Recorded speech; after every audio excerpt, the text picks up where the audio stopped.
Vue du banc, le podcast pour comprendre le jeu, vous est présenté par PMU.fr.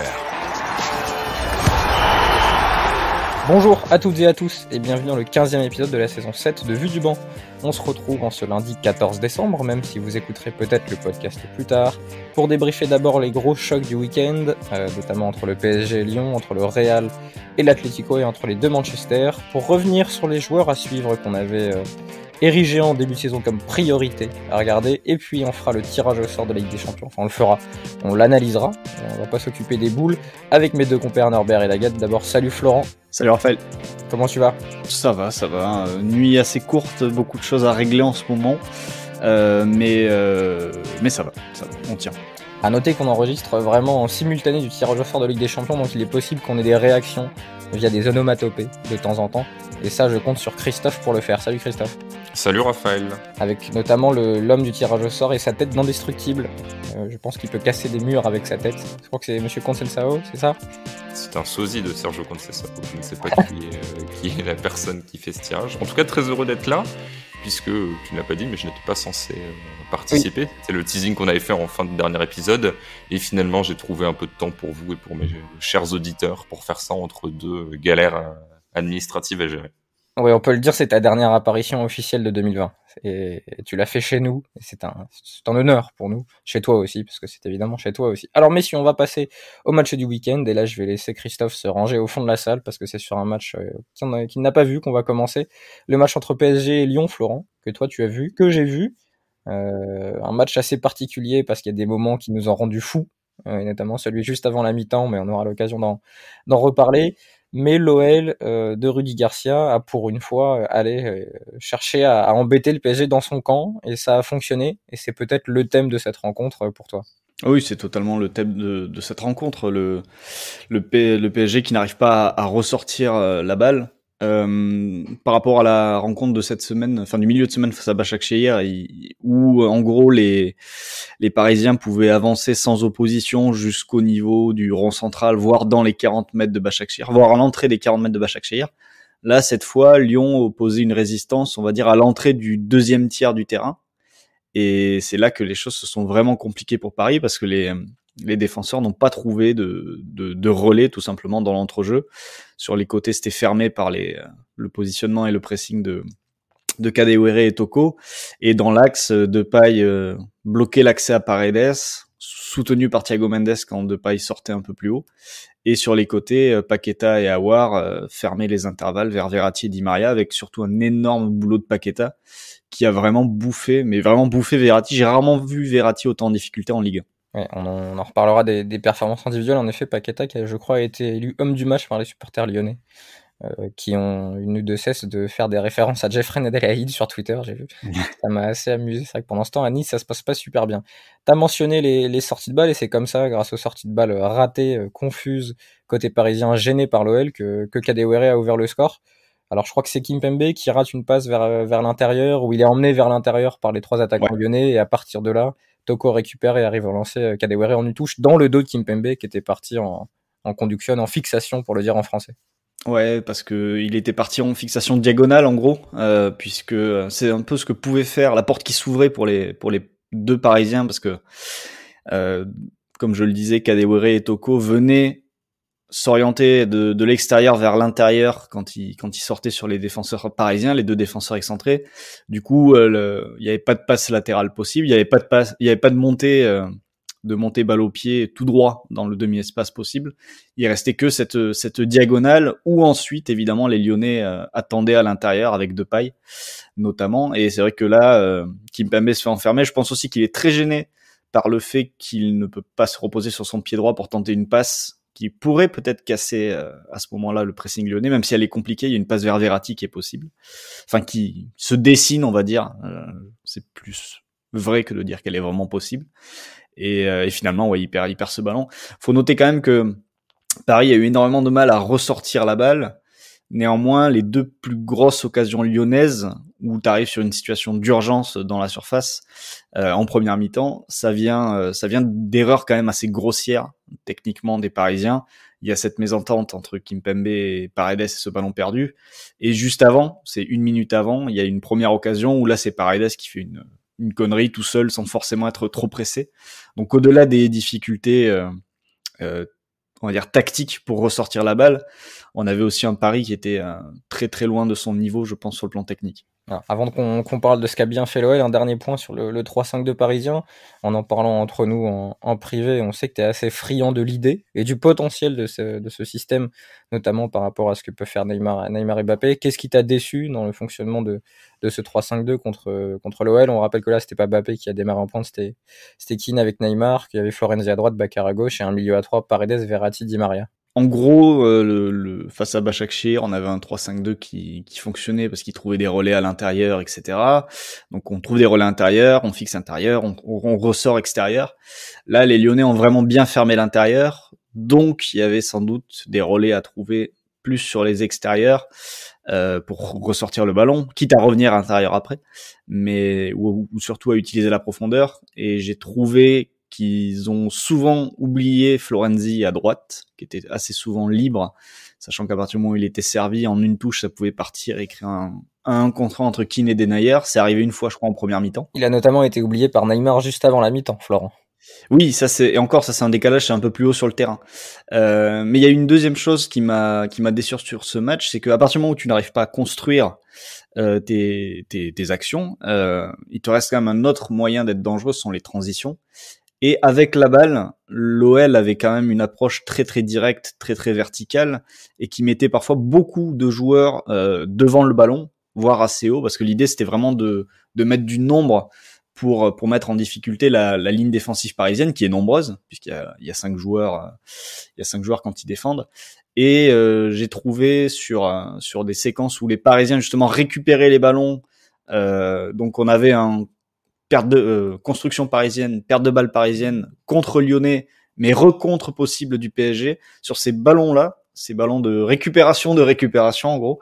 Là, je pense que Paris avait beaucoup mieux à faire, notamment dans certains réflexes d'attaquants qui décrochent alors qu'ils devraient plutôt prendre l'espace. Là, je pense à Neymar qui, par exemple, va en première mi-temps alors que Paris ressort sur un coup de pied arrêté défensif. Neymar, au lieu d'offrir une course vers l'avant, va quand même demander la balle quasiment dans les pieds de Verratti.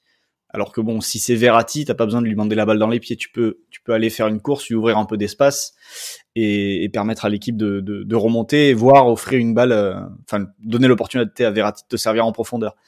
Il y en a 2-3 comme ça, une récup de Diallo en tout début de match, où en une passe, il peut trouver Neymar tout seul dans le rond central, et c'est un 2 contre 2 derrière, qui finalement décide de jouer, je sais plus ce qu'il fait, mais il ne fait pas cette passe-là. Enfin voilà, des premières des premières passes après la récup qui auraient pu être beaucoup plus tranchantes côté PSG.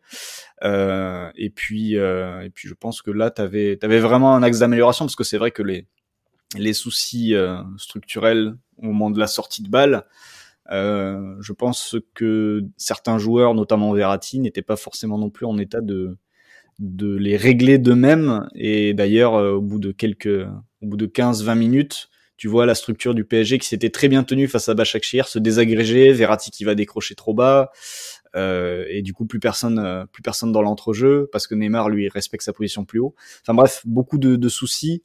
Mais bon, tu peux aussi prendre ça d'un autre côté, c'est que Paris, dans ce système-là, n'avait jamais rencontré ce genre de problème. On va voir s'ils arrivent à les régler lors des prochains matchs, parce que Lille, qui arrive assez vite, devrait, je pense, dans un système différent, mais pouvoir s'inspirer de ce qu'a fait l'OL dans la hauteur de bloc et l'approche générale.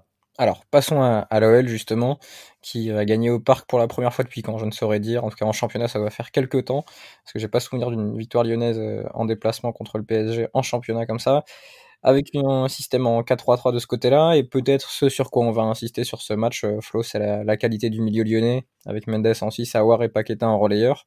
Alors déjà, philosophiquement, c'est 2 relayeurs qui sont capables de t'apporter avec ballon, mais qui ont bossé aussi, et c'est peut-être ce qui ressort de cette OL depuis quelques semaines, quelques mois, même si certaines titularisations et statuts ont mis du temps à être compris, et même par nous, Toko Ekambi, Kadewere, Depay, c'était pas forcément évident au début, mais t'as beaucoup de mecs qui courent, qui font les efforts défensivement, et là ça s'est vu, pas sur un bloc bas comme d'habitude dans les gros matchs de l'OL, mais sur un pressing haut.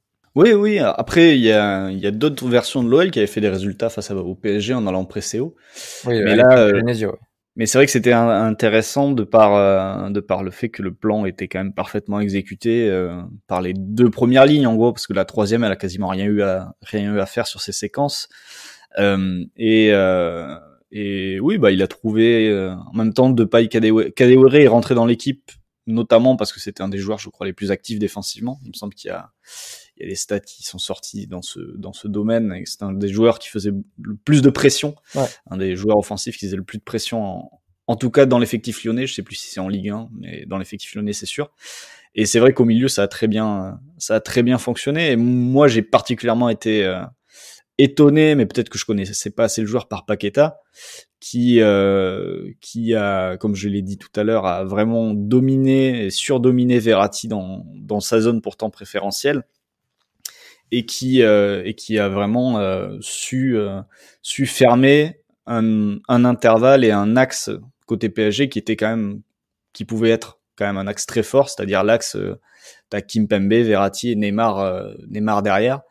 Et ça c'est très très très fort, et j'ai pas grand chose à ajouter après ça, si ce n'est qu'il m'a surpris. Je vais te relancer sur le classement en Ligue 1 actuellement, parce que Lyon a pris la première place avec Lille en attendant les 2 matchs en retard de Marseille. On a vu que Neymar était sorti sur blessure suite à un tac de Thiago Mendes à la dernière minute du match. On attend de savoir ce qu'il en sera exactement. Mais est-ce que tu vois ce PSG prenable par rapport à son projet de jeu, par rapport à ses difficultés contre les gros? C'est pas la première fois cette saison, ils avaient eu du mal à se créer des occasions contre l'OM aussi, mais qui avaient joué complètement différemment. Donc c'est peut-être la première fois depuis longtemps que plein de plans de jeu différents, bloc bas, pressing haut, bloc médian parfois, gênent autant le PSG en si peu de temps. Je crois qu'ils sont déjà à 4 défaites en championnat.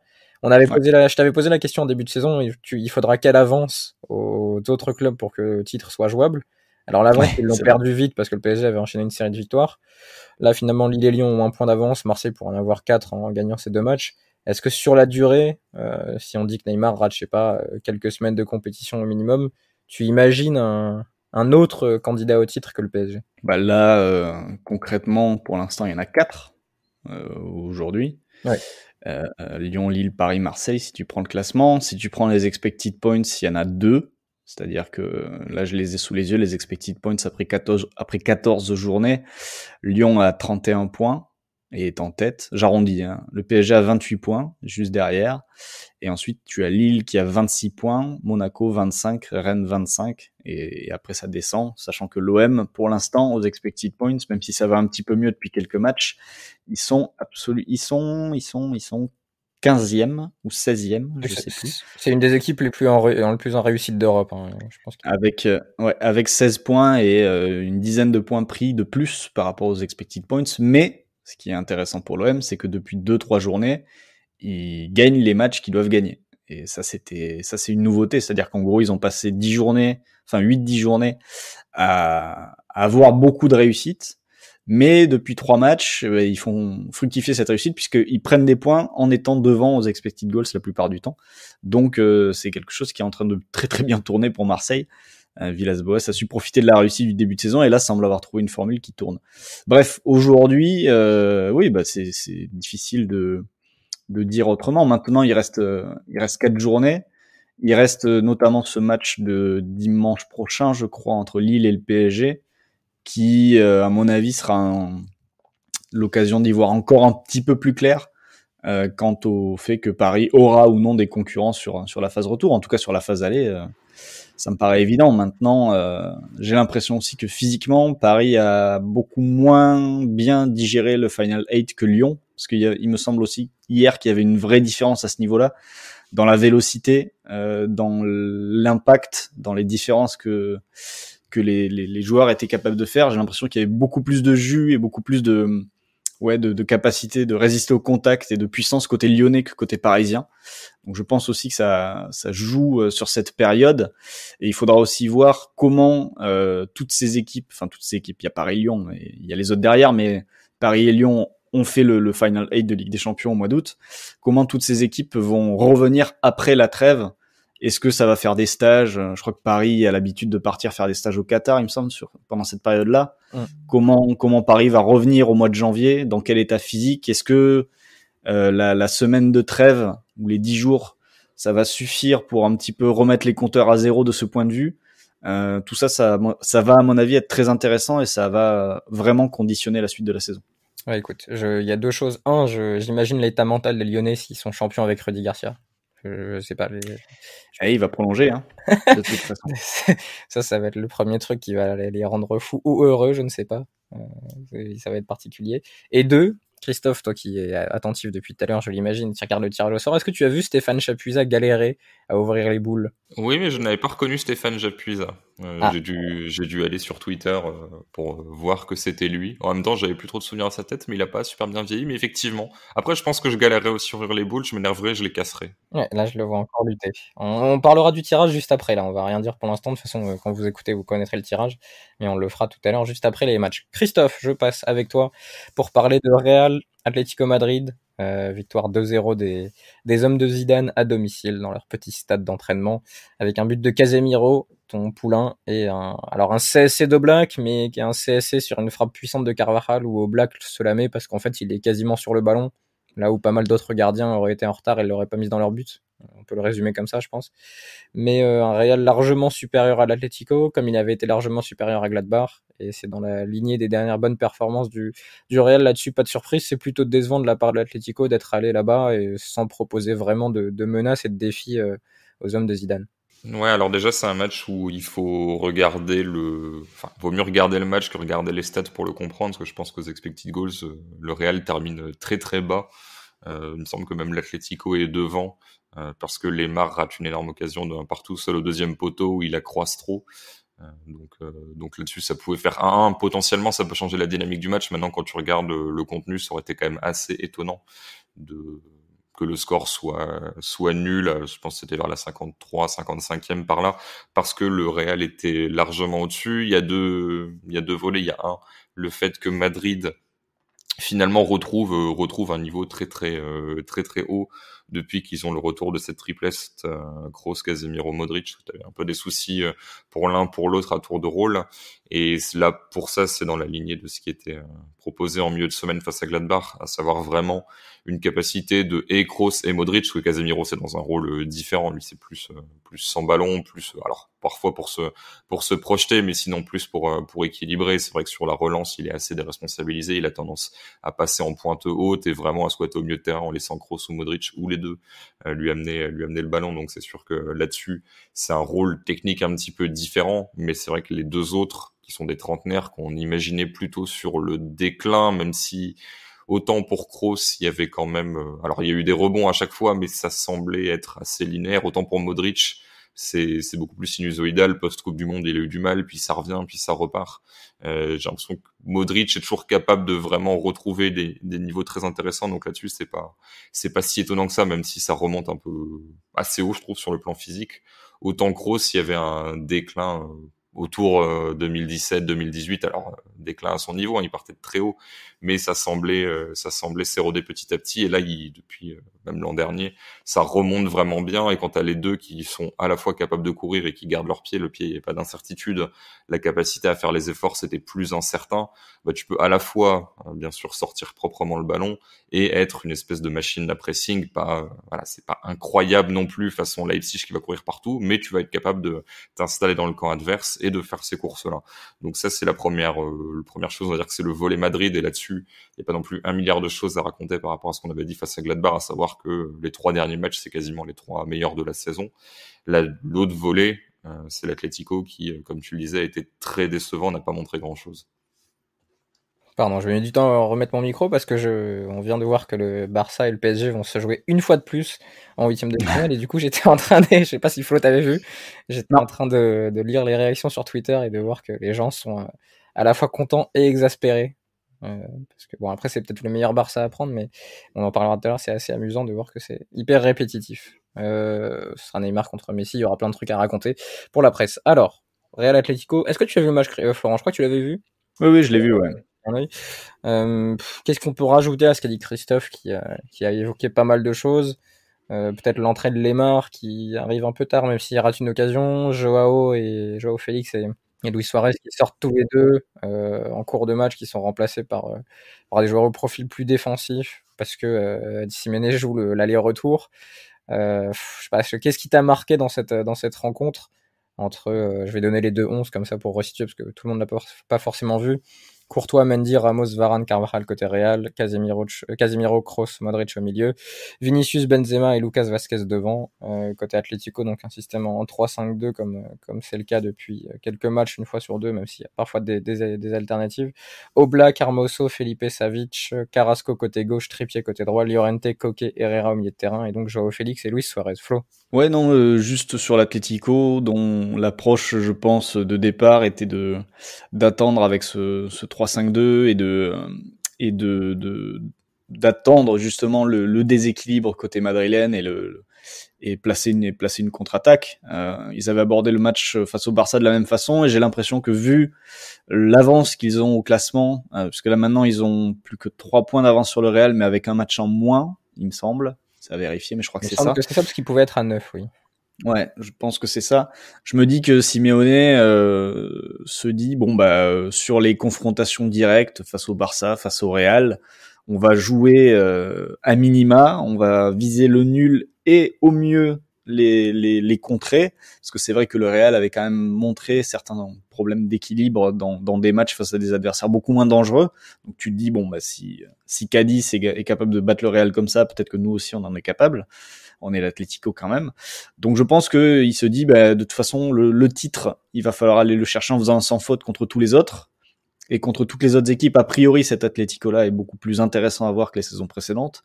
Je peux pas non plus me prononcer trop là-dessus, donc je laisserai Christophe confirmer ou pas.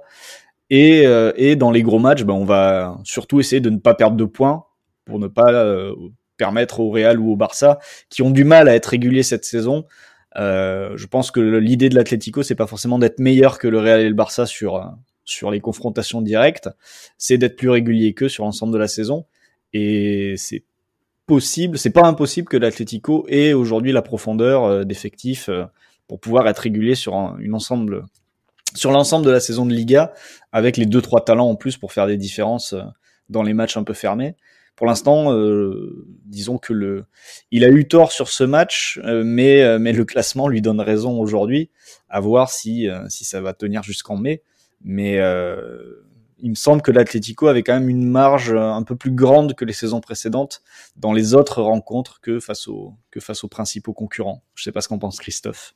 Oui, écoute, c'est vrai que l'Atlético, tu m'avais déjà fait la réflexion pendant le match sur la double approche, à savoir si tu peux ne pas perdre contre les gros et gagner contre les petits, ça peut te permettre de gagner le titre. C'est vrai que le banc est pas loin d'être le plus costaud de Liga. Je pense que celui du Real est quand même très bon, même si les joueurs qui étaient d'habitude sur le banc et qui ont été titularisés au gré des blessures des différents joueurs n'ont pas tous montré leur capacité à hausser leur niveau, donc du coup il peut y avoir certaines incertitudes, typiquement sur le Isco actuel, le Asensio actuel, même le Marcelo actuel, puisque il est désormais remplaçant de Ferland Mendy dans la hiérarchie. Donc c'est vrai que là-dessus tu peux te dire que quand tu regardes le banc de l'Atlético là sur ce match, les entrées de Correa, Renan Lodi, Saúl, Lemar, Kondogbia, et reste sur le banc Versalco, Torreira, Vitolo. Rien que ça, sur les joueurs disponibles, c'est quand même assez intéressant. Il y a Diego Costa qui finira bien peut-être par revenir un jour et par faire 1 ou 2 mois sans être blessé.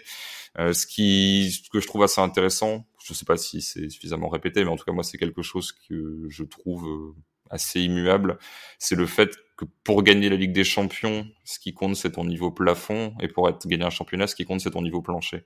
Et le Real a toujours eu ces dernières saisons, notamment avec Zidane, un niveau plafond très haut.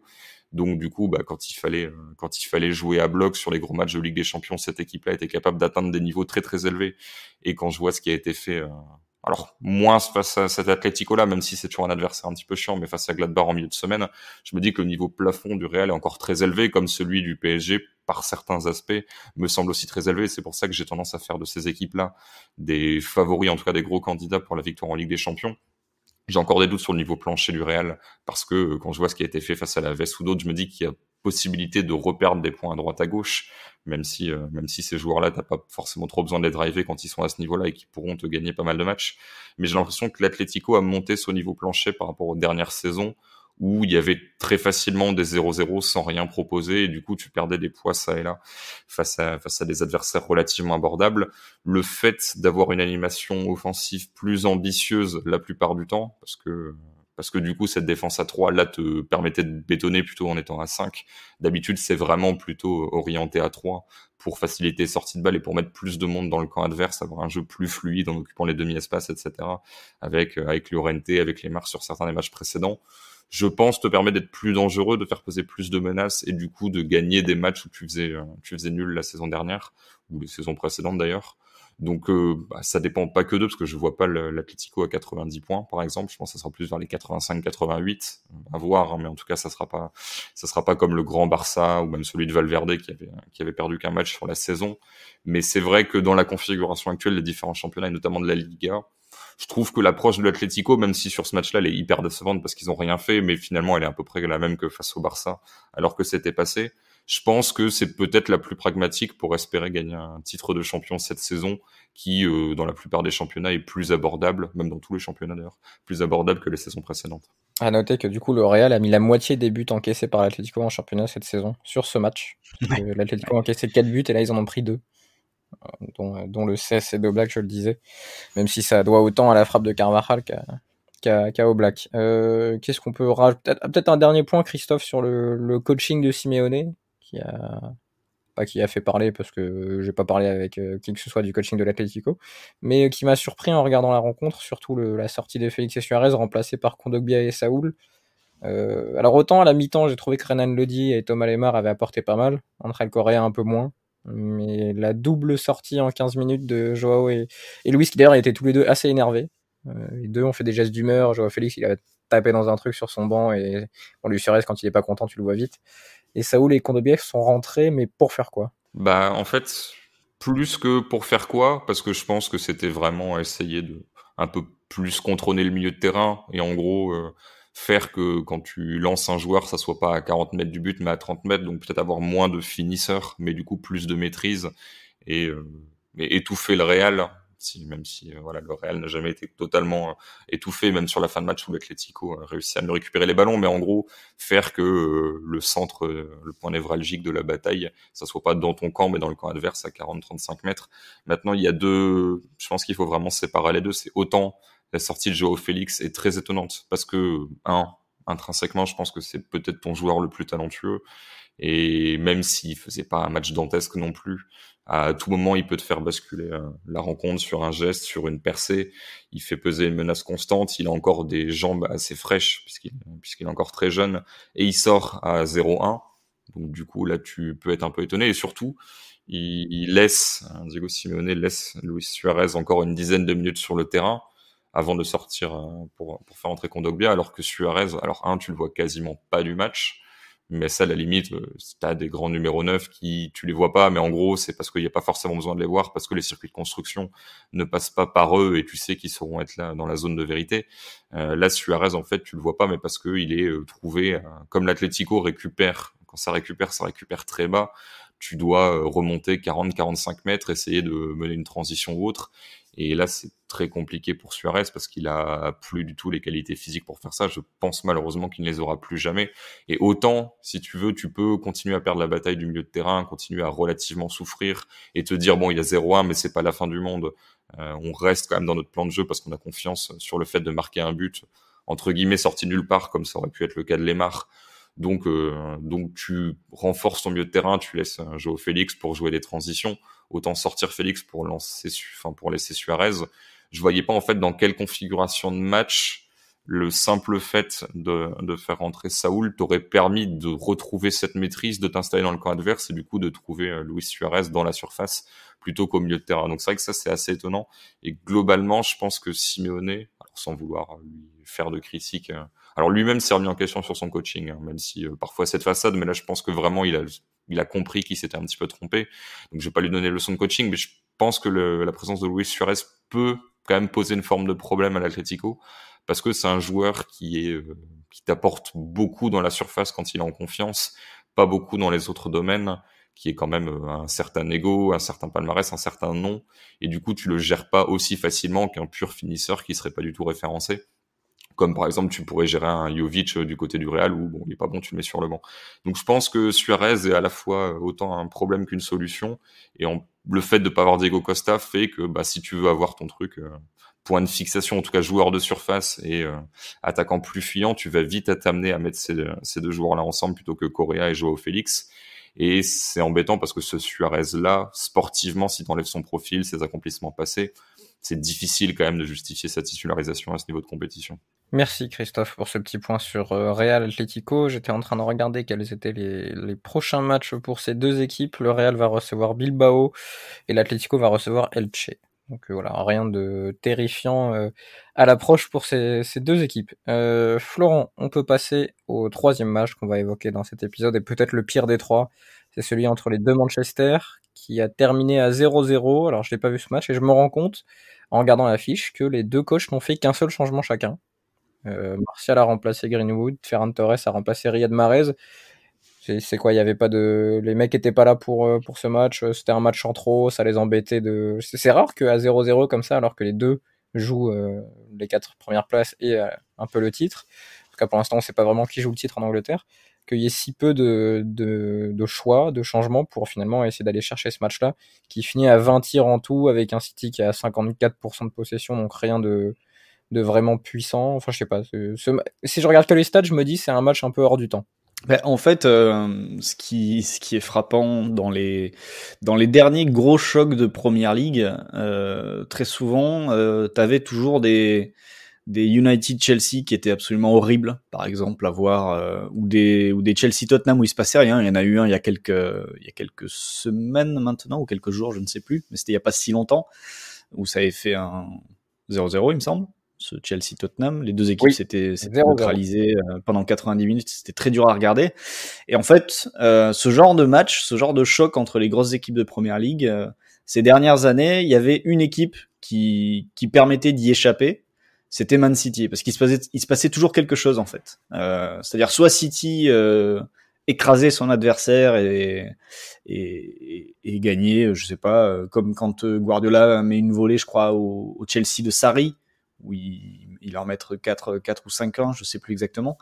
Et là, en fait, on est tombé sur un match où Man City a abordé, j'ai l'impression, cette rencontre, ce choc, entre guillemets, comme tous les autres chocs de Première Ligue, c'est-à-dire comme une équipe de Chelsea, comme une équipe de United, comme une équipe de Tottenham. Et du coup, il ne s'est rien passé pendant 90 minutes. Quasiment.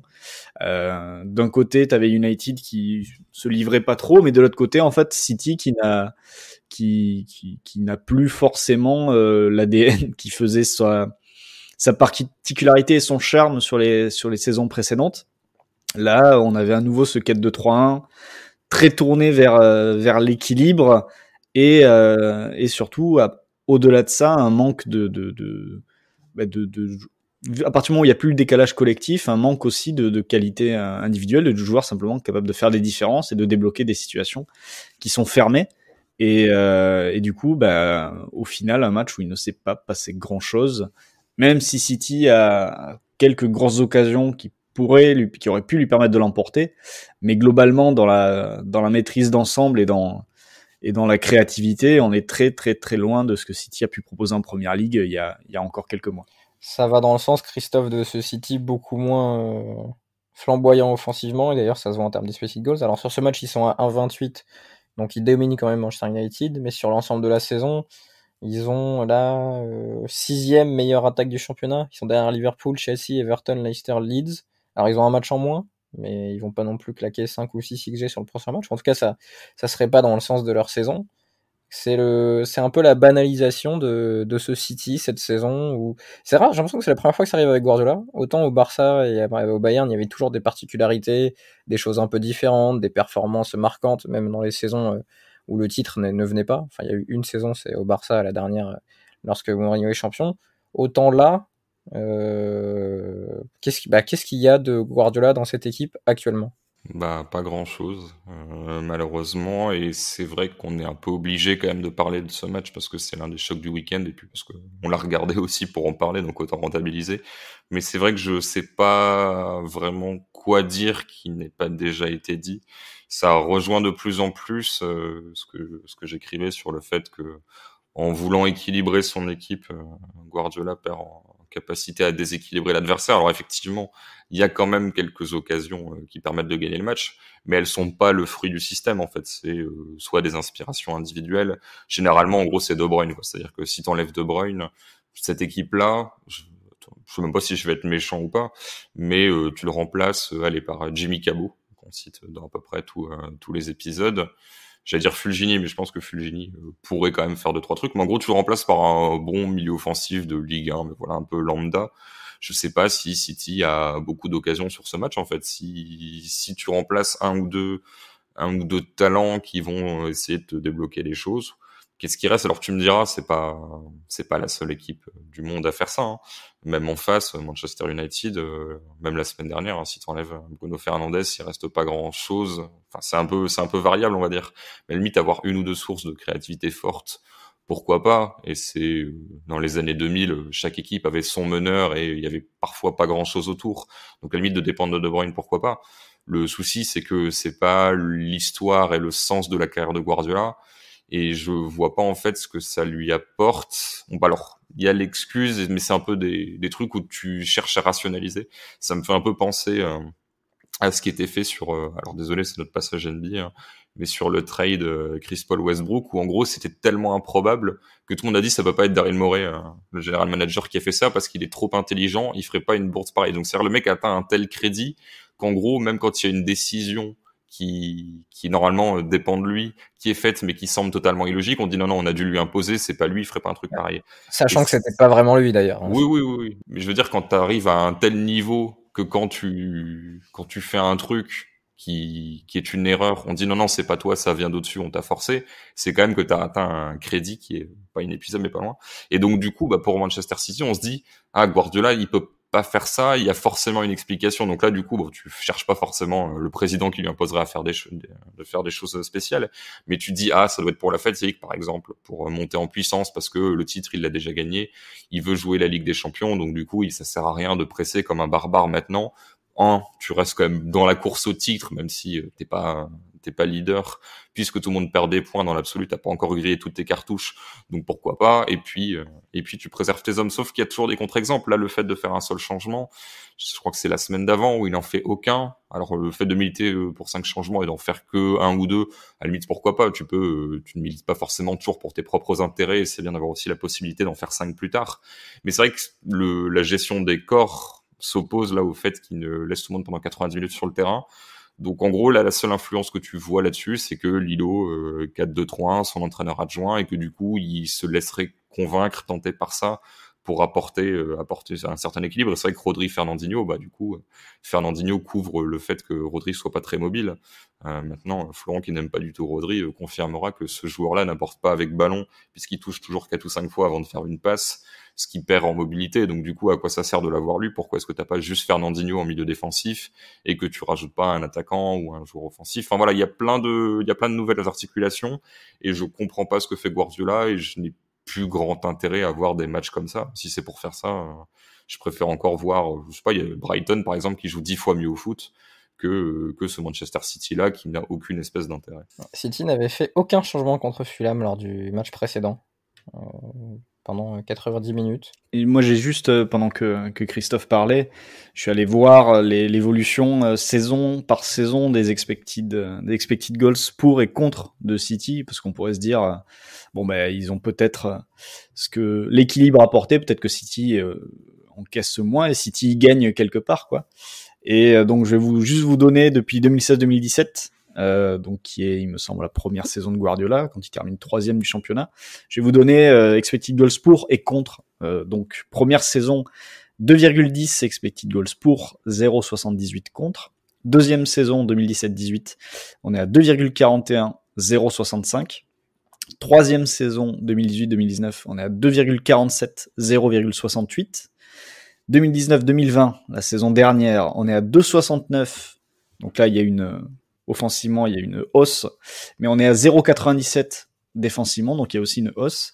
Et cette année, donc après 11 matchs de Première Ligue pour Manchester City, on passe de 2,69. Donc l'année dernière, on tombe à 1,75 en termes de production offensive, et on est à 1,02 en termes de production défensive et d'expected goals concédés. Donc en gros, il n'y a même pas de progression sur le plan défensif, et alors que City, par rapport aux autres équipes, dominait quand même assez largement les expected goals depuis que Guardiola est arrivé en Première Ligue, tout simplement, sur le plan offensif. Là, cette saison, City n'est que 6e, certes avec un match en moins. Donc je pense qu'il serait top 4 si on ajoute au top 3. Mais pour l'instant, ils sont 6e derrière Liverpool, Everton, Leicester et Leeds, qui est juste devant eux. Donc voilà, il n'y a pas au niveau des chiffres et des stats avancées, il n'y a pas non plus de preuves que ce qui est fait jusque-là apporte à City ou permet à City de progresser dans une zone en particulier. À noter que quand tu dis il pourrait être top 3, alors oui, c'est bien en effet Flo, mais la comparaison avec les années précédentes est dingue parce que l'an dernier, ils finissent à 102 XG sur la saison. Et avec une vingtaine d'avance. Ouais. C'est ça, ouais. Avec même 26 XG d'avance sur le deuxième qui était de Chelsea. Et 27 sur Liverpool qui était 3e, qui avait eu une grande réussite et qui avait marqué les buts qu'il fallait. C'est-à-dire que City mettait des 5-6-0 sur des matchs qui étaient déjà un peu pliés, là où d'autres équipes le faisaient pas forcément. Donc, ça revient sur ce que disait Christophe, sur le fait que ça devient une équipe banale et qu'il n'est plus forcément bien intéressant de la regarder, en tout cas en ce moment. Et puis, ce qu'il faut dire quand même, c'est qu'il y avait déjà des blessés les saisons précédentes et que l'absence d'Agüero peut te pénaliser à la finition, moins sur des stats type XG, parce que les tirs que prend Agüero vont pouvoir être pris par Jesus. C'est pas, alors même s'il tire un peu moins, il a un peu moins cet instinct de finisseur. À partir du moment où les tirs sont pris au même endroit, du coup, ces stats-là sont les mêmes. Donc, c'est vraiment un problème d'arriver dans des zones de finition pour tirer. Les joueurs de City se sont pas mis subitement à faire des passes là où ils tiraient les années précédentes.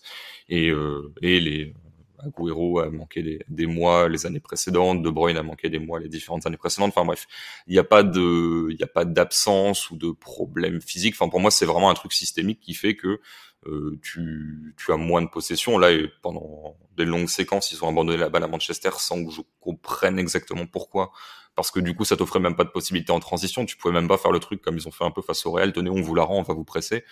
Où là, tu dis, allez, on vous laisse la balle. Bon, après, c'était City là quand même, mais d'habitude, c'était plus du 65-35 ou 60-40. Là, les phases où City laisse la balle, c'est même pas pour attendre en bloc médian et sortir sur des pressing traps, voire même un peu bloc bas et balancer en profondeur. Non, c'était, tenez, on vous laisse la balle, et puis pendant ce temps-là, on attend. Et comme Manchester United ne savait pas trop quoi en faire, il se passait pas grand-chose. Donc, je pense qu'il faut vraiment dire que c'est pas, pour moi, c'est tout sur le système. Alors, les individualités pour encore plus le transcender si t'avais un De Bruyne monstrueux, mais ils sont pas non plus mis dans les conditions d'avoir autant de munitions qu'auparavant.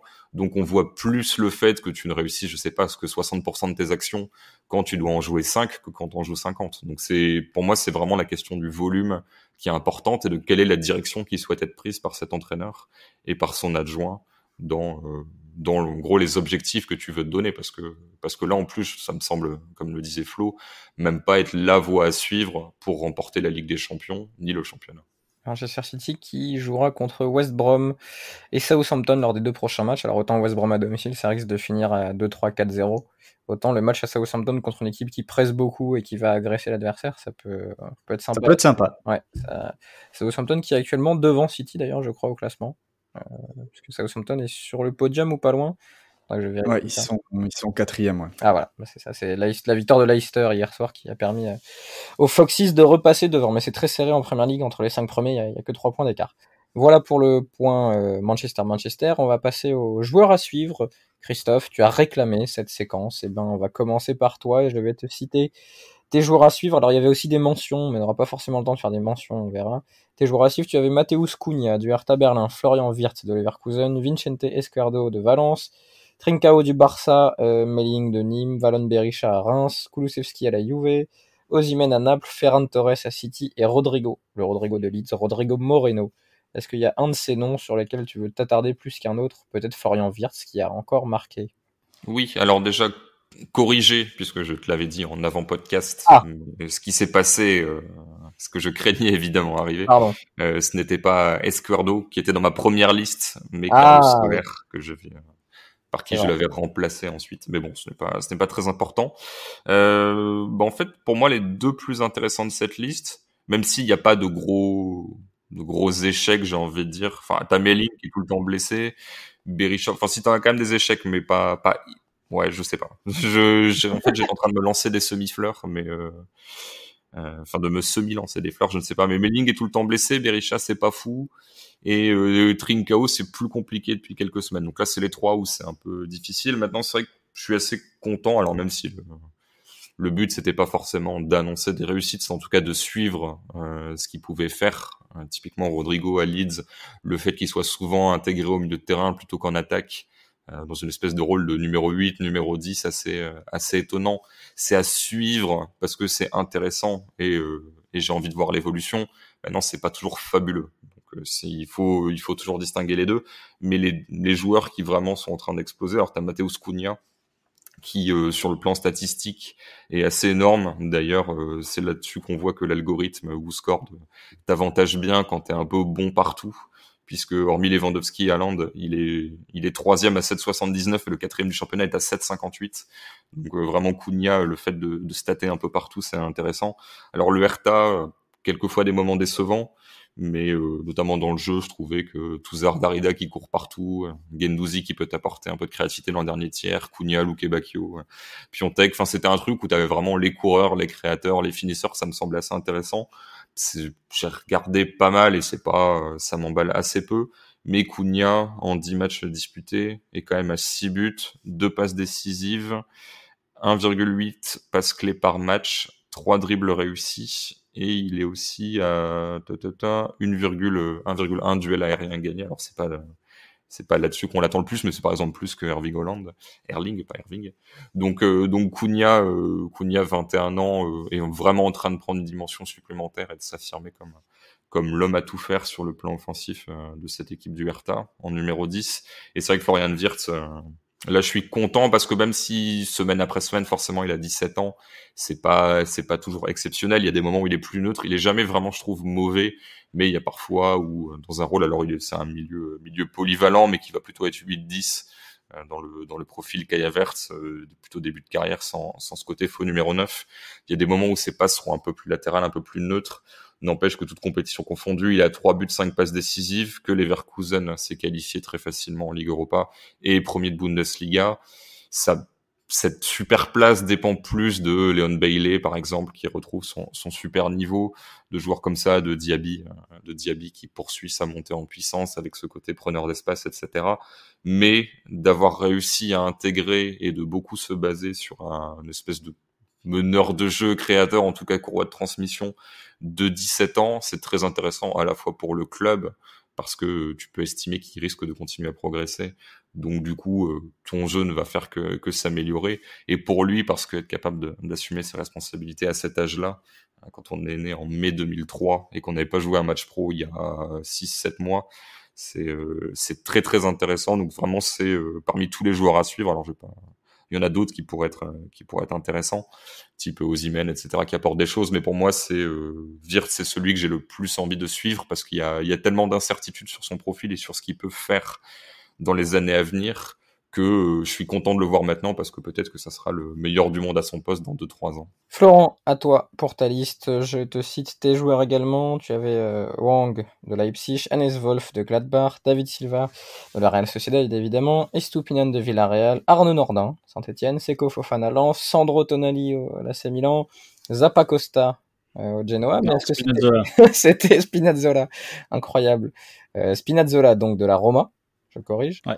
James à Everton et Sergio Reguilón à Tottenham. Sur qui veux-tu t'arrêter? À vrai dire, j'ai pas pu voir grand monde parce que j'ai beaucoup de choses à faire en ce moment et malheureusement, j'ai pas forcément pu prendre autant de nouvelles de ces joueurs-là que Christophe a pu le faire avec Wirtz notamment. J'ai quand même regardé un petit peu qui faisait quoi, etc. Un peu déçu pour Nordin qui avait bien débuté la saison avec en faisant 3 passes décisives assez rapidement et qui s'est pété, je crois, au début de l'automne et qui du coup a raté 4 matchs et revient à peine. Je crois qu'il a fait des entrées en jeu. Je me demande si son match contre Angers ce week-end n'était pas sa première titularisation. Donc à voir ce que ça va donner, c'est quand il va reprendre le rythme. Est-ce qu'il peut permettre à Saint-Etienne de se relever, de regagner un match maintenant qu'ils enchaînent les matchs nuls après avoir enchaîné les défaites. J'ai aperçu Seko Fofana dans le match face à Montpellier, mais lui aussi, c'est un joueur qui revient de blessure petit à petit. Il n'a joué que 33% des minutes de jeu disponibles cette saison avec Lens, donc voilà, ça redémarre petit à petit. Et ensuite, c'est vrai que les autres, j'ai franchement pas eu le temps d'aller les voir. Je suis assez content de voir que Spinazzola enchaîne les matchs à la Roma, et la Roma est très performante cette saison. Il faudrait que je m'intéresse un peu plus à elle, parce que avec de l'autre côté l'oublié mais ressuscité Karsdorp. Oui, qui était dans nos mentions d'ailleurs, il me semble, de joueurs à suivre et de relances possibles. Oui, c'est vrai.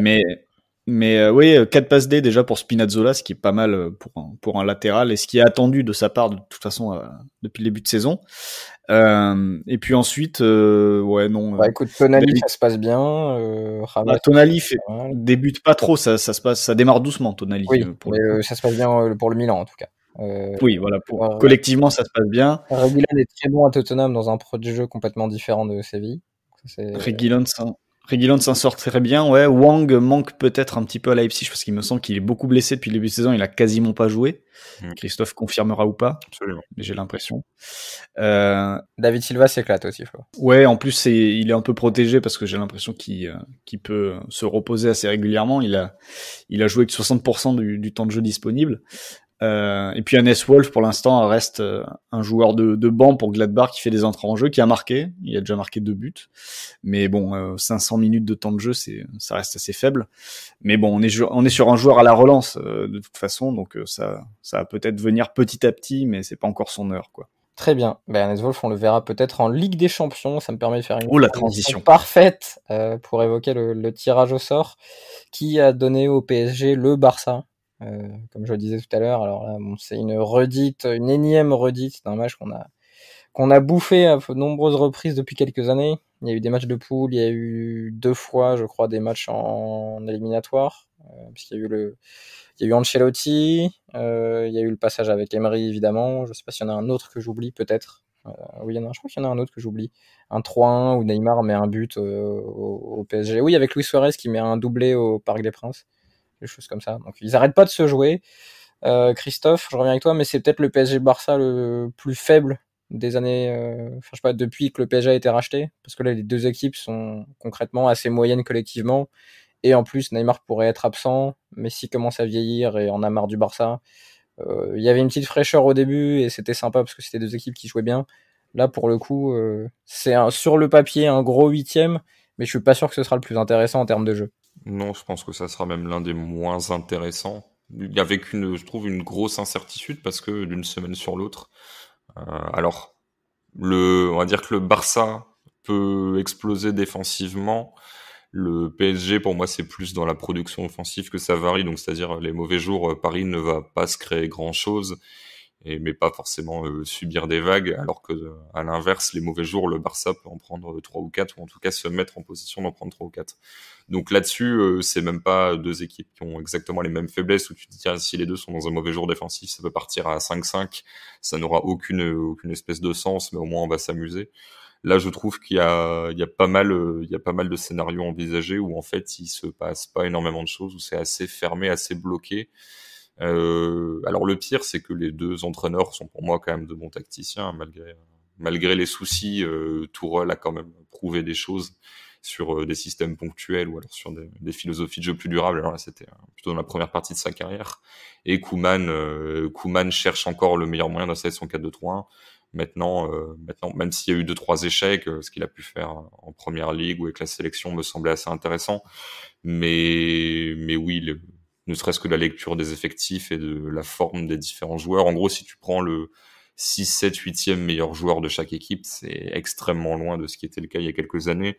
Et on pourrait même argumenter que le 8e meilleur joueur du Barça n'est pas forcément meilleur que le 8e joueur, je sais pas, de l'Atlético, de Leipzig, de la Juve. Enfin voilà, donc moi ce match-là m'intéresse pas, je vais le regarder quand même pour pouvoir en parler dans le podcast. Mais enfin, il m'intéresse pas. Il m'intéresse plus qu'un Sedan contre ici les Moulineaux, hein, mais ouais, comme ça, je vois pas trop l'affrontement de style. Bon, le retour de Neymar, super s'il est apte, mais bon, c'est toujours un peu les mêmes histoires en fait. Ça t'intéresse plus même qu'un Sedan avec Marcus Mokake. Ouais, mais Marcus joue plus. Alors après, si tu me dis le grand Sedan du grand Marcus, là, effectivement, je vais regarder, mais bon. S'il y a Pius, Marcus, Stéphane Noro, Cédric Mionnet, c'est quand même quelque chose. C'est pas n'importe quoi, ce Sedan-là. Florent, t'avais un truc. Surtout si c'est Cédric Mionnet, parce que Stéphane Mionnet, bon. J'ai dit Stéphane. Non, t'as dit Stéphane Noro et Cédric Mionnet. Oui. C'est mauvaise langue. Pour ta dernière apparition 2020, t'es même méchant, Christophe. Non, je l'ai fourvoyé, donc j'ai mis un CSC, pas de souci. Je fais comme au Black, je baisse la tête et je ramasse le ballon au fond des filets. Il y a quelqu'un qui a sonné chez moi, sans doute quelqu'un qui est très énervé parce que c'est un fan de Cédric Mionnet, ou un fan de Marcus Mokake, ou un Parisien du Sedan PSG du 5-1. Florent, j'ai l'impression que t'avais un truc plus intéressant à dire. Non, c'était juste, je pense que les journaux espagnols vont s'en donner à cœur joie pendant 3 mois, ça va être très long, d'ici le match. Après, en fait, il y a par rapport à ce que les deux équipes ont montré jusque-là, depuis le début de saison. Bon, déjà, c'est dans 3 mois, donc c'est long. Mais je pense qu'il y aura plus de storytelling autour du match que sur ce qui va se passer sur le terrain, quoi. Après, aujourd'hui, tu me dis aujourd'hui qui va gagner ce match, c'est un petit peu un combat déclopé. On serait tombé sur ce Barça PSG avec il y a 2 ans ou avec tout le monde à 100%. T'avais une potentielle peut-être demi-finale de Ligue des Champions. Là, bon, c'est un 8e et c'est pas déconnant que ce soit un 8e de finale en fait. Voilà, j'ai pas grand-chose à ajouter à part ça. Ça me dérange pas. Je vais pouvoir citer les autres matchs. Gladbach contre City. Alors les premiers de groupe sont cités en premier à chaque fois. Les deuxièmes de groupe, pardon. Lazio contre Bayern, Atlético Chelsea, Leipzig, Liverpool, Porto, Juve, Barça, Paris, donc Séville, Dortmund et Atalanta, Real Madrid. Christophe, un choix parmi ces rencontres. Alors le Lazio Bayern m'intéresse, mais je crois pas du tout à la Lazio par exemple. Pas sur ce match, en tout cas ça me paraît trop fort pour eux. Atlético de Chelsea, non, enfin pas du tout, de prime abord. Mais bon, après pourquoi pas si Chelsea arrive à en faire quelque chose. Leipzig, Liverpool, oui évidemment, même si on commence à bien connaître les deux équipes. Porto, Juve, bon je pense que ça va être comme Lazio Bayern, ça va être un peu trop déséquilibré. Séville, Dortmund, pourquoi pas, à voir comment sera Dortmund dans 2 mois. Et puis évidemment Atalanta, Real Madrid. Alors, je vais te improviser une séquence, je vais te donner mon niveau d'intérêt sur 10 à la lecture de ces affiches. Oh là là. C'est parti. Atalanta Real 7, je pense qu'il y a quand même un écart dans la maîtrise maintenant. J'ai envie de voir quand même ce que peut faire le Real face à une équipe qui va faire du marquage individuel et qui peut avoir la création, mais il y a le problème Papou Gomez, pas sûr qu'il soit encore là d'ici le match et qu'il ne s'en aille pas en janvier. Et deuxièmement, je peur que le marquage individuel explose. En fait, j'ai envie de le voir, mais ça peut mal se passer. Atlético, Chelsea 2. 2 équipes qui, je pense, vont rester assez prudentes. Chelsea dépend beaucoup de ses individualités. J'ai peur que ça fasse 0-0, 1-0 au retour, quelque chose comme ça. Barcelone, PSG 3. On en a parlé. Gladbach, City. Je dirais 5 quand même parce que Gladbach m'intéresse et j'ai envie de voir ce que City va faire face au pressing adverse, 5-6. Dans les 5, il y a combien de points pour Gladbach ? Alors il y en a 4 pour le Gladbach et 1 parce que City doit normalement être emmené sur un terrain où ça va les forcer à faire du jeu. C'est-à-dire que là où Manchester United les tire un peu vers le bas, genre bon on fait rien, vous faites quelque chose ou pas. Là Gladbach logiquement va faire une proposition à laquelle City va pas pouvoir rester insensible. Il va falloir ne pas hésiter à relancer sous pression si Gladbach va chercher très haut. Alors j'imagine que ça sera le cas, que Gladbach ne va pas trop attendre, même si c'est toujours possible. Hein. Mais je pense quand même qu'il y aura, soit sur le plan stylistique, soit au moins sur le plan de la composition, des intentions. J'imagine quand même que ça sera pas neutre. Alors, après, on va voir comment ça va se passer. Lazio Bayern 6, parce que je pense que la Lazio a quand même les moyens d'attaquer la profondeur du Bayern. En gros, la capacité à contrer de l'un va assez bien avec les faiblesses du Bayern qui défend quand même très très haut et qui peut laisser des espaces. Je pense que le Bayern, même dans un truc où ça fait but à but, va se qualifier et est supérieur, notamment dans les 2 surfaces. Mais je pense que ça peut beaucoup courir et être assez sympa. Leipzig-Liverpool 9. Parce que je regarde tout le temps Leipzig et je suis toujours très content de regarder cette équipe de Leipzig. Et Liverpool est peut-être hors blessure la meilleure équipe d'Europe, donc du coup Je pense qu'en plus, vrai duel de coach. Le hors blessure est une hypothèse assez puissante en ce moment côté Liverpool, parce que Matip est sorti blessé et que le Liverpool a fini le match avec Fabinho Henderson contre Fulham en défense centrale. Oui. Mais alors, toi, ça ne t'arrange pas. Je vais pas dire que moi, ça m'arrange non plus. Mais disons, ça limite un petit peu les forces de Liverpool. Ça réduit l'écart entre les deux équipes. C'est-à-dire que là, les 11 n'auront peut-être pas tant d'écart que ça sur le plan individuel. Et ça peut rendre le match encore plus intéressant si le fait que Leipzig ait parfois du mal à conclure. Bon, ça risque d'être un petit peu facilité si tu vas plus facilement dans des bonnes positions de tir parce que la défense centrale en face est un peu plus légère. C'est-à-dire face à Van Dijk et Gomez, voire Matip, des gens comme ça. Je me dirais que mon Leipzig aurait beaucoup de beaux jeux, mais au final serait stoppé juste avant d'arriver dans la surface, donc ça serait embêtant. Donc c'est pour ça que j'ai envie de...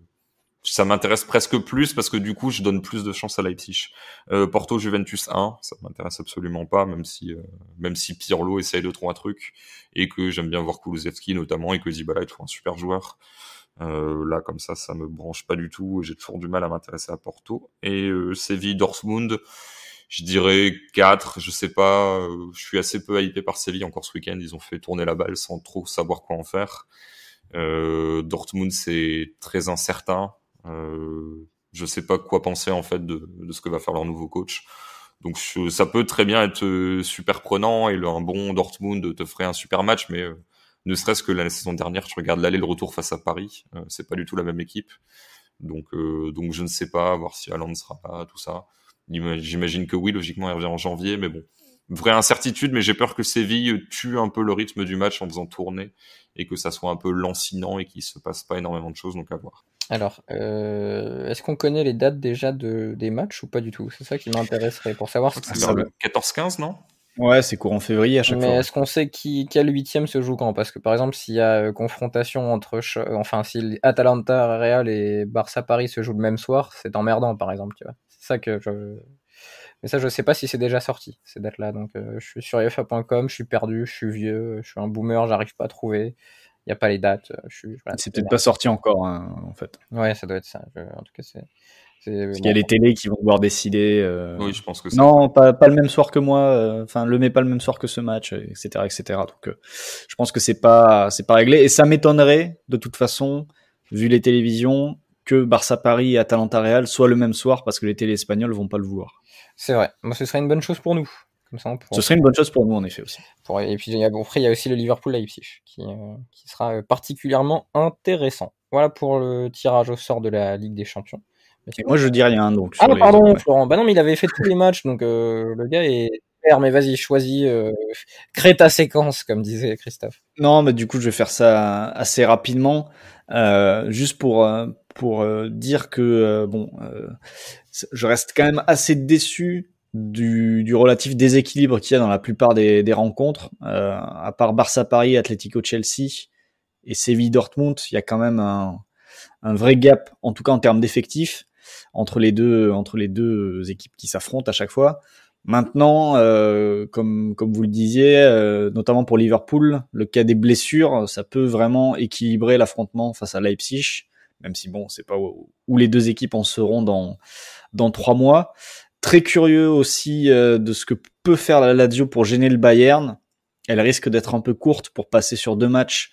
Néanmoins, je me dis qu'elle peut donner beaucoup d'idées aux futurs adversaires du Bayern par sa capacité à contrer son organisation, etc. Je serais pas surpris que en quart de finale, le Bayern tombe sur une équipe un peu plus forte que la Lazio, mais qui reprend dans les grandes lignes ce qu'elle aura proposé sur cette confrontation-là. Et en guise de qui peut faire un upset, je sais pas vous, je pense que l'upset le plus possible là, ça me paraît Gladbach. Mais bon, là on parle à 3 mois des matchs, donc peut-être que City sera totalement différent dans 3 mois. Mais à l'instant où on parle, je pense que c'est dans ce match-là qu'on peut avoir la surprise de ces huitièmes. Oui, sans doute. Même si Leipzig, bon. Après, est-ce que c'est vraiment complètement une surprise? Ouais, voilà, c'est ça. S'il y avait une vraie surprise, ce serait genre que Porto sorte la Juve ou que l'Atalanta sorte le Real. Si tu veux. Ça, bon, après, Lazio Bayern évidemment, parce que Bayern a un effectif inouï et je pense que Lewandowski peut écraser la défense centrale de la Lazio. Mais le Atalanta Real, c'est vrai que s'il n'y a pas Pop ou Gomez et que l'Atalanta arrive à sortir le Real quand même, vu ce que fait le Real depuis quelques semaines, ce serait miraculeux. Puis il y a le Séville Dortmund qui est impossible à juger, comme disait Christophe, parce que Séville était très bon contre Rennes et depuis ils font que des matchs moyens. Et C'est une très belle finale de Ligue Europa, Ah ouais. Séville Dortmund. Et Dortmund, on sait pas, ça se trouve le coach va être génial et l'équipe va être ultra moderne et Haaland va revenir et marquer 2 buts par match. Mais pareil, trop d'inconnus. De toute façon, il y a peu d'équipes sur lesquelles on a beaucoup de certitudes cette saison, vu le contexte. Les gros sont pas forcément ceux qui ont les projets de jeu les plus définis. Parce que là, Et juste une petite parenthèse sur le 1 sur 10 de Christophe. Non, c'était Porto-Juve. Je sais plus comment t'avais mis sur Atlético-Chelsea. J'avais dû être vers les deux. Enfin, honnêtement, l'Atlético en 8e, c'est souvent une purge et je vois pas Chelsea capable, ayant envie de sortir de cette idée assez calme. Bah, c'est ce que j'allais dire en fait. Chelsea face à l'Atlético, Chelsea propose tellement peu collectivement et n'a pas l'air d'avoir énormément d'idées, alors que pour moi, pour bouger un bloc comme en première ligue déjà, alors que pour bouger un bloc quand même défensif comme celui de l'Atlético, celui qu'on voit dans les gros matchs qu'on a évoqués tout à l'heure, que ce soit en 5-3-2 ou en 4-4-2, selon le schéma choisi par Simeone. Mais en gros, pour bouger ce bloc-là, faut quand même des idées. Et j'ai pas l'impression que Chelsea en ait énormément et en démontre énormément jusque-là, des idées collectives, des circuits. Autrement que, on va passer par Kai Havertz et puis il va faire quelque chose, ou on va passer par Werner et il va faire quelque chose. Ou Ziyech. Donc, ou Ziyech, ouais, c'est vrai. Donc, du coup, assez curieux, alors pas enthousiasmé, mais curieux de voir si Chelsea va trouver des choses à faire d'ici là pour affronter l'Atlético, et au moins débarquer avec 2-3 idées collectives quand même pour déplacer ce bloc, parce que sinon ça risque d'être en effet un match très très compliqué. Ouais, voilà, Chelsea, à regarder. Ça rend une équipe d'association. Ça combine entre joueurs et tu laisses les joueurs assez libres, mais la structure elle est surtout sur le plan défensif. Alors tu gagnes globalement les matchs que tu dois gagner parce que tes individualités vont finir par faire la différence, mais dès qu'en face, type Tottenham, qui défend bien et qui a des joueurs de talent dans cette zone-là, il y a tout de suite beaucoup moins de création. Donc ouais. Après, ça peut aussi être un match de centre où Giroud claque un doublé et c'est réglé. Pour construire un peu plus sa légende sur cette saison qui, j'ai l'impression, le réhabilite comme s'il avait besoin d'être réhabilité. Voilà pour ça. Alors, j'imagine qu'il y a le tirage de Ligue Europa qui se dispute en ce moment, peut-être un peu plus tard. Donc, on verra si on a peut-être le temps de dire un mot rapide, mais on va d'abord passer au pari avec notre partenaire PMU.fr. PMU vous présente la séquence prono. Les paris avec PMU.fr, et puisque j'ai été méchant avec toi Florent en oubliant de te solliciter sur le tirage au sort, je vais te laisser la parole en premier. En plus tu as été gentil, tu as donné tes paris sur la conversation il y a quelques minutes, un pari Ligue 1 et un pari Première Ligue. Commençons par le pari Ligue 1, parce que c'est celui-là sur lequel tu as des arguments, tu me dis, et puis tu improviseras sur le suivant, pari Ligue 1 sur Lens Monaco. Oui, j'ai aussi signalé que je me suis fait troller par Thomas Basic après son... Oui. Après son but face à Lille. Néanmoins, j'avais évoqué la cote en disant que je préférais la cote de Ben Arfa 6,50. Bon, c'est Basic qui marque. La cote était à 5,20, donc ça restait une cote très intéressante. Et on a vu un qui était méchant sur Twitter, parce qu'on a eu quelques mentions. Non, mais c'était normal les mentions là, oui, mais c'était mérité. Mais je regrette quand même que ce soit pas Ben Arfa qui ait mis son but, parce qu'il a eu une occasion, je crois 15-20 minutes plus tôt en début de partie, où il peut donner l'avantage à Bordeaux, et sa frappe croisée du gauche n'est pas assez forte.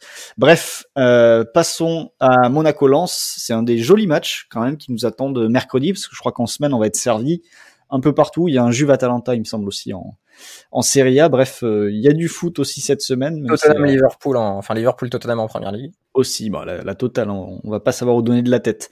Bref, Monaco-Lens. Alors j'ai vu Monaco face à Marseille, j'ai vu Monaco face à Lille.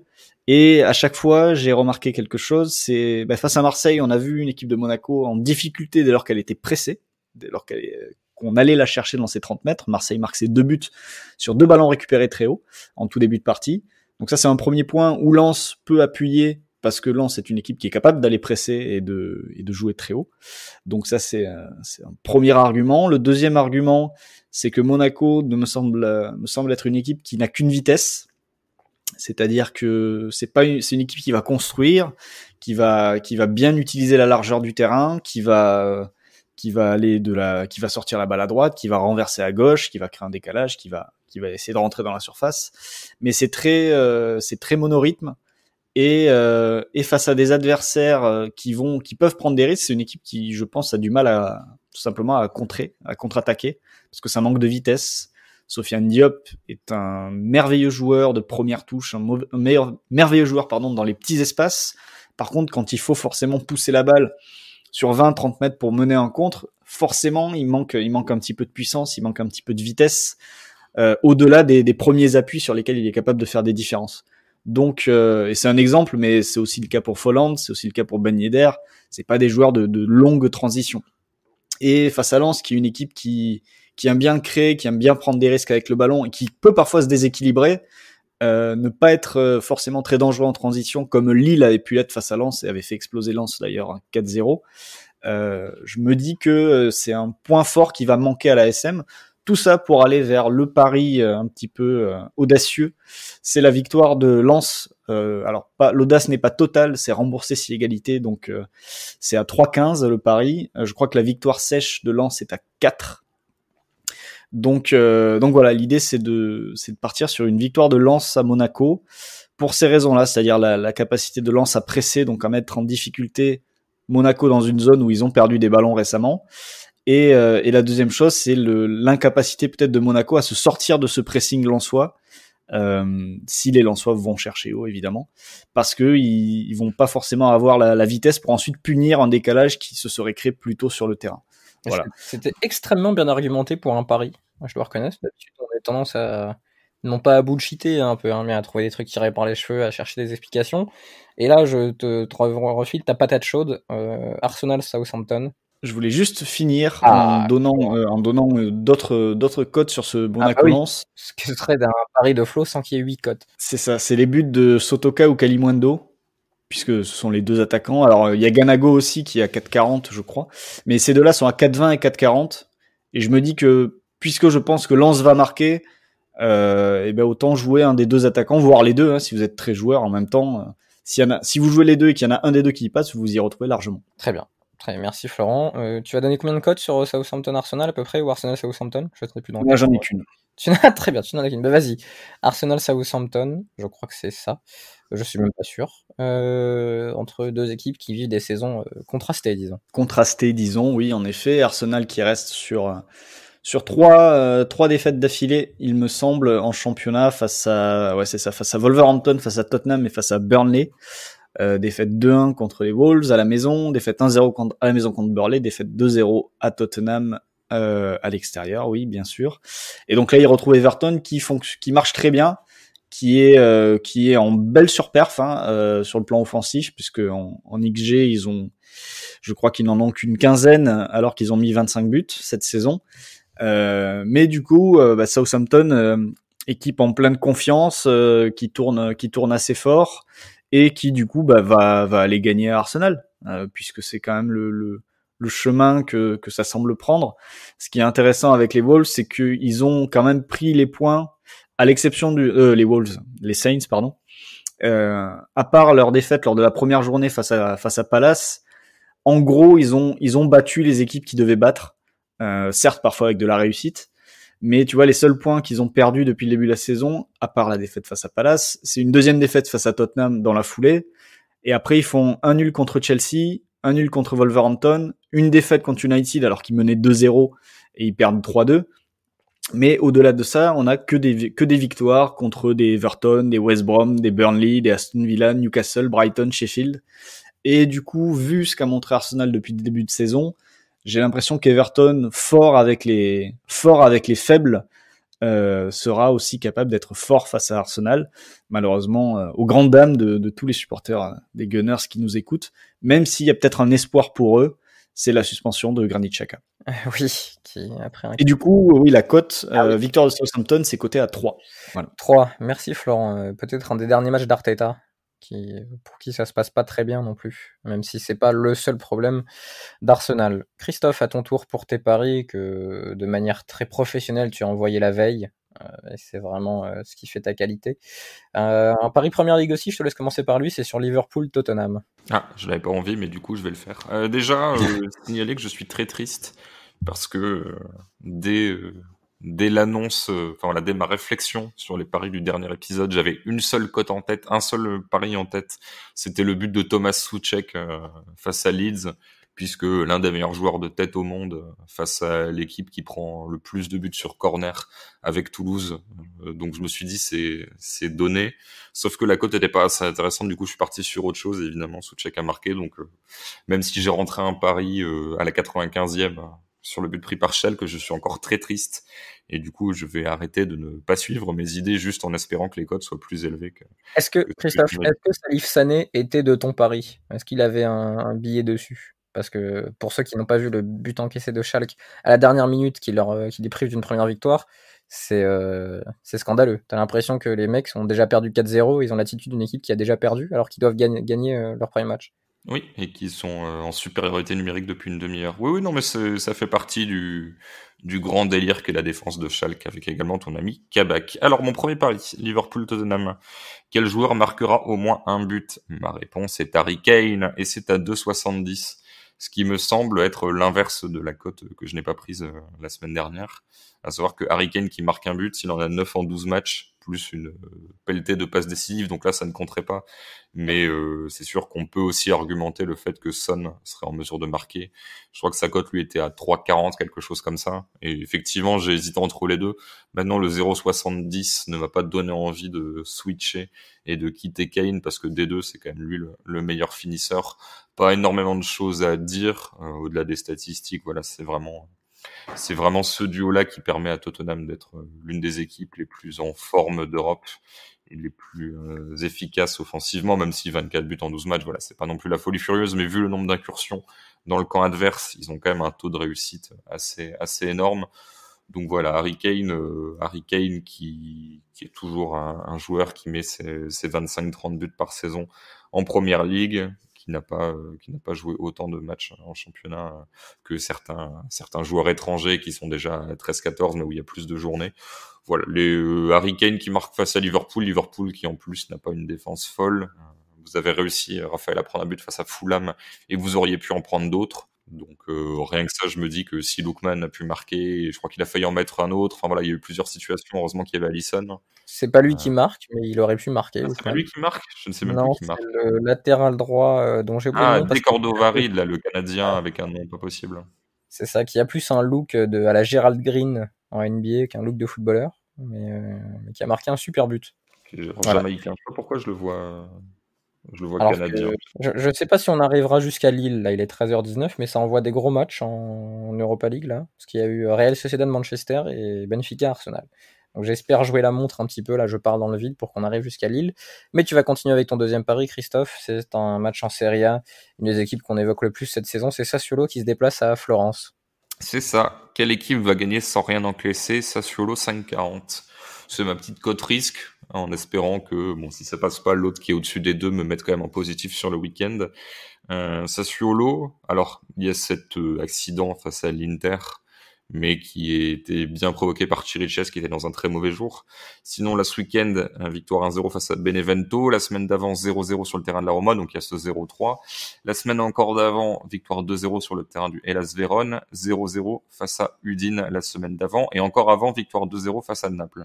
Donc cette équipe qu'on imagine offensive, et c'est vrai qu'elle a des vrais principes de jeu, une vraie envie de savoir comment on va dans le camp adverse, bah du coup, elle dicte quand même beaucoup le tempo du jeu, elle contrôle beaucoup, et parfois c'est du contrôle qui casse un peu le rythme, qui voilà, c'est pas toujours ultra en balance, c'est-à-dire c'est beau, c'est propre, mais si le bloc adverse est bien en place, bah t'as beaucoup de possessions assez neutres, on va dire, mais au moins ça te protège du fait d'encaisser des buts. Alors Sassuolo a quand même encaissé 12, mais c'est ramassé sur quelques matchs, comme je le disais, il y a eu 3 buts pris face à l'Inter, il y en a eu aussi 3 face au Torino, 3 face à Bologne, donc globalement il y a plus de matchs sans encaisser qu'en encaissant.